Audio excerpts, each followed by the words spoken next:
So Democrats seem to be having a little bit of a problem. Turns out they're claiming that they don't have an economic message, or at least one that's effective enough to counter the Republicans and their giant tax cuts for the rich. Now, this is according to political consultants for both the Democrats and Republicans. You know, those guys that helped Hillary Clinton lose one of the most winnable elections? Those political consultants. The ones that get paid no matter what.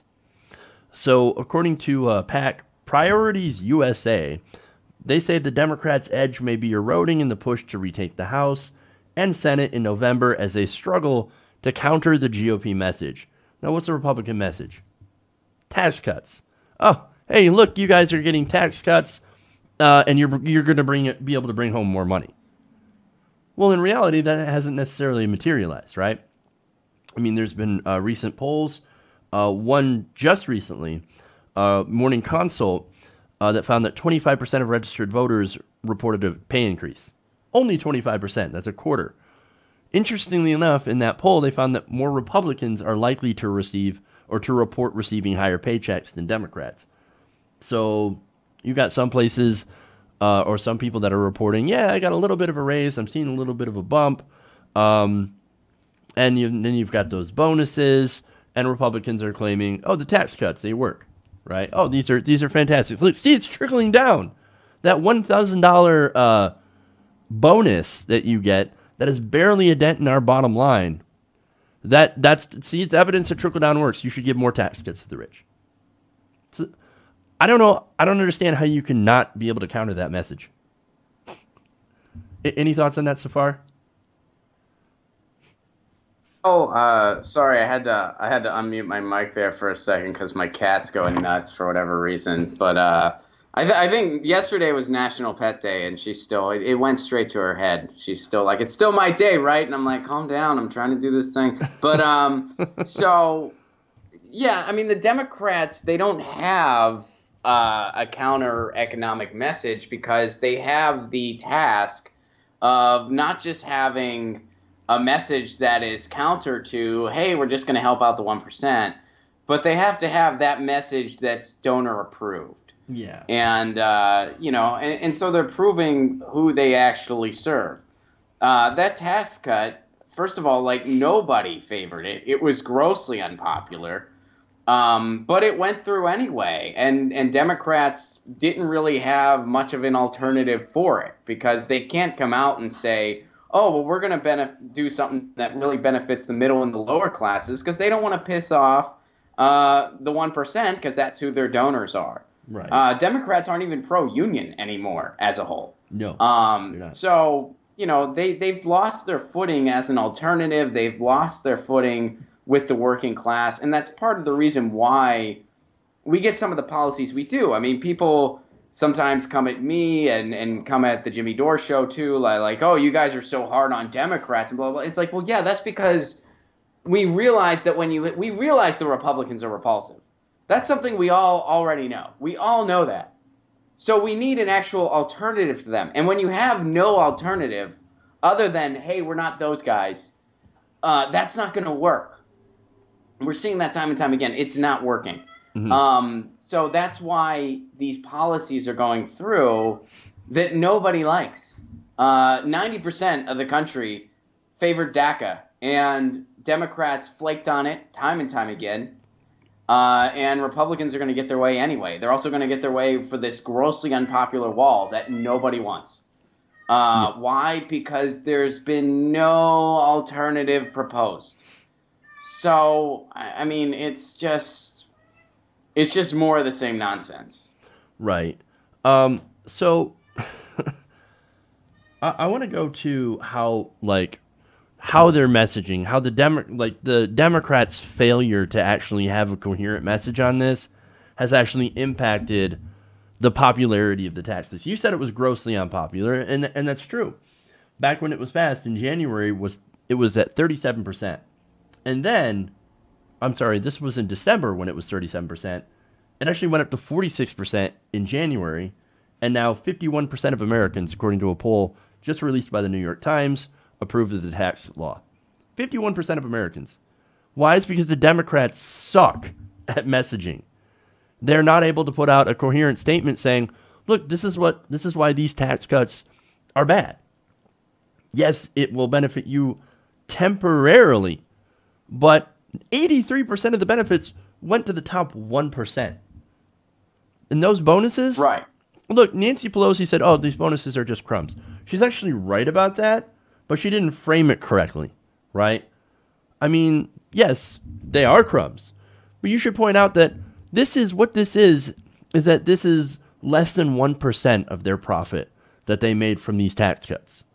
So what you're getting, it barely amounts to anything from them while they make a ton, and this is going to impact you down the road.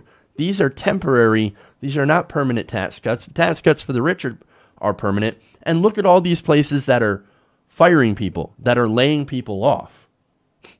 Yeah, I mean, there's been a ton of, false messaging out there. I can think of two examples. You kind of hinted at one, the whole example with Walmart, where they're like, oh, hey, guys, guess what? We're almost paying a living wage now. We're almost there. Oh, by the way, we're closing a bunch of Sam's Clubs. Right. That was the part they didn't tell you. The other big one was Apple just got a bunch of new jobs, and the media itself was trying to frame it like, oh, this was because of Trump's tax break. The progressive MSNBC was even parroting that narrative. But what was the truth? Well, the truth was that was just expansion as usual. They're not selling less iPhones. They needed these jobs. There was a demand for these jobs, so these jobs happened. That's how basic economics works. When there's a demand for supply, you got to hire people to fill that supply so then people can purchase the goods. That's what's going on here.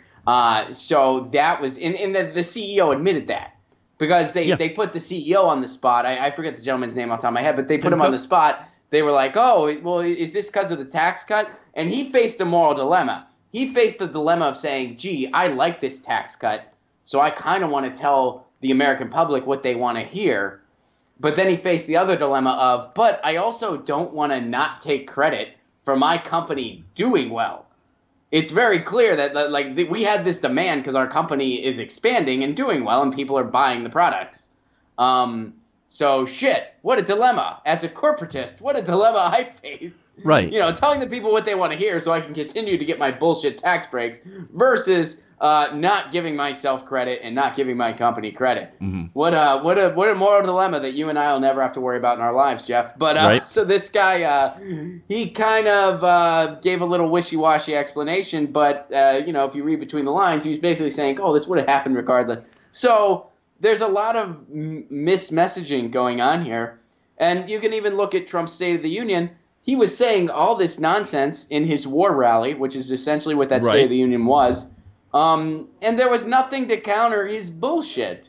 Because what have Democrats been doing? Have they been countering an alternative message? No. Countering with alternative policies? No, they've been talking about Russia non-freaking stop.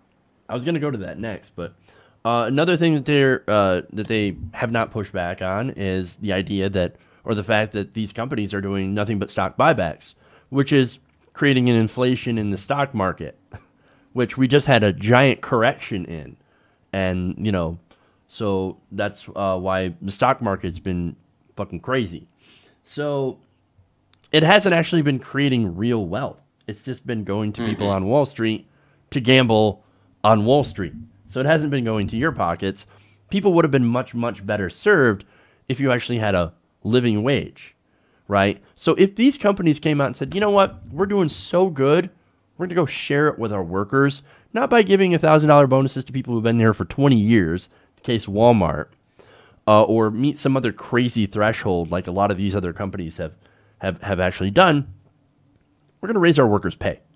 We're going to give them $15 an hour and give them a living wage. Or in California, where actually you need like at least $20 an hour or more to survive. Because $15 definitely not enough. 20, 25, maybe $30 an hour to survive in LA and San Francisco. You live there. So instead of doing that, they didn't. They decided we're going to go and just give these bullshit bonuses. But they sold it. They still sold that message. Why? It's because the Democrats are putting up messages like what Chuck Schumer and Nancy Pelosi have been saying. They haven't actually been talking about a coherent strategy to be able to actually give a good economic message. In fact, the article says Democrats have turned their attention to other issues, while Trump has continued to promote his economic policies, which is basically tax cuts and deregulation. And because of that, Trump's numbers have improved. Now, Schumer says, and this is the Democratic message, which is basically nothing but platitudes, you cannot just run against Donald Trump. And it's the job of we Democrats to put together a strong, cohesive economic group of proproposals aimed at the he middle said that class months ago, and those struggling to get there. Yeah. So this was part of this better deal, right? Yeah. They also have focused on Russia, as you mentioned, DACA, which they have folded several times, gun restrictions, which I haven't really seen very many bills being put out by the Democrats. Nothing. When you have a Republican stronghold in the House and the Senate, to even bring that up, I mean, as sad as it is, I mean, that's just lip service. You're just giving empty lip service. That's just the thoughts and prayers equivalent of policy talk, which is sad. I mean, I wish that wasn't the case, but I know. That's what we're dealing with. So and even when the Democrats are in power, they do nothing about gun control. Basically, the NRA has the entirement. They have everybody by the gullet, man. Yeah. So now here's a consultant, right? This is Brad Bannon. He said that party members should highlight corporate tax cuts that are permanent while those for individuals expire, and that Medicare and Social Security may be cut to plug deficits. Okay. Well, I don't really care about deficits. They don't really matter. I mean, I don't believe that they matter. I'm a little bit more into MMT than I think most other hosts, but nonetheless, I think, okay, like if you want to talk about, hey, they're coming after your Social Security, they're coming after your Medicare, that's true because Trump's budget actually cuts those two things.